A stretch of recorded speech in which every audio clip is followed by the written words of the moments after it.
एक बार एक प्यारा सा कुत्ता था जिसका नाम था गोलू। गोलू अपने घर से पार्क के लिए निकलता है और 10 कदम सीधा चलता है। फिर उसने एक बिल्ली को देखा और वो डर कर 5 कदम पीछे आ गया। फिर उसने हिम्मत जुटाई और फिर 10 कदम फिर आगे गया और पार्क पहुंच गया।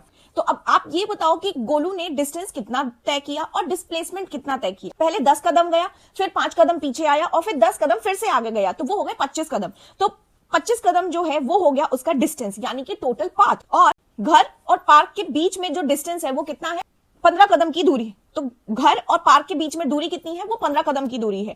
तो इसी को ही हम बोलते हैं डिस्प्लेसमेंट, यानी कि डिस्टेंस हो गया पूरा रास्ता, यानी कि जितना भी वो घूमा, और डिस्प्लेसमेंट हो गया जो सीधी दूरी है शुरू से लेके आखिर तक की। तो डिस्टेंस यही होता है कि टोटल पाथ जो कवर किया जाता है ऑब्जेक्ट के द्वारा, और डिस्प्लेसमेंट होता है कि भाई शॉर्टेस्ट डिस्टेंस कितना है इनिशियल और फाइनल पोजीशन के बीच में। डिस्टेंस एक स्केलर क्वांटिटी है, दैट मींस कि वहां पे हमें सिर्फ मैग्नीट्यूड देखने को मिलेगा, डायरेक्शन नहीं मिलेगी। लेकिन जो डिस्प्लेसमेंट होता है वो एक वेक्टर क्वांटिटी है, दैट मींस कि वहां पे मैग्नीट्यूड भी है और डायरेक्शन भी है।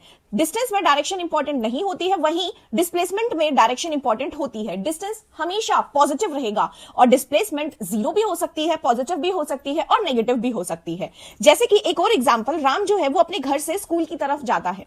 अगर राम घर से स्कूल की तरफ सीधा सीधा जा रहा है, राम का जो घर है और स्कूल है इसके बीच में जो दूरी है वो 100 मीटर की दूरी है। तो राम का आज मन करता है कि नहीं भाई, वो तो पूरा घूम घाम के इधर उधर से घूम घाम के जाएगा, जो टोटल डिस्टेंस होगा उस समय पे वो हो गया 200 मीटर। तो एक दिन वो जाता है पूरा घूम घाम के, तो जिसके लिए उसको ट्रैवल करना पड़ता है 200 मीटर, और एक डिस्टेंस है उसका कि वो सीधा घर से स्कूल की तरफ जाता है जो 100 मीटर की दूरी पे है। तो जब वो घूम घाम के गया तो वो हो गया उसका डिस्टेंस, और जो सीधी दूरी दिखी घर से स्कूल के बीच में वो हो गया 100 मीटर, वो हो गया डिस्प्लेसमेंट विच इज 100 मीटर। अगर मान के चलो कि कोई पर्सन है और वो सर्कुलर पाथ में घूमना शुरू करता है, जहां से उसने चलना शुरू किया और वहीं पे जाके वो रुक गया, तो उस केस में उसका डिस्टेंस जो होगा वो 2πr हो जाता है और वहीं उसका डिस्प्लेसमेंट 0 हो जाता है, क्योंकि उसका इनिशियल और फाइनल पॉइंट सेम होता है। हमें एक चीज और याद रखनी है कि डिस्टेंस कभी भी छोटा नहीं हो सकता डिस्प्लेसमेंट से। दैट मींस कि डिस्टेंस हमेशा बड़ा होगा डिस्प्लेसमेंट से। डिस्प्लेसमेंट छोटा हो सकता है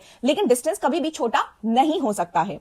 अब आप मुझे ये बताएं कि एक पर्सन अगर यहां से ए पॉइंट से चलना शुरू करता है और बी पॉइंट पे उसकी जर्नी खत्म होती है और उनके बीच का डिस्टेंस डी है, तो यहां पे इसका डिस्टेंस कितना होगा और डिस्प्लेसमेंट कितना होगा। तो ऐसे ही और इंटरेस्टिंग वीडियोस के लिए मेरे पेज को फॉलो करें। Bye bye.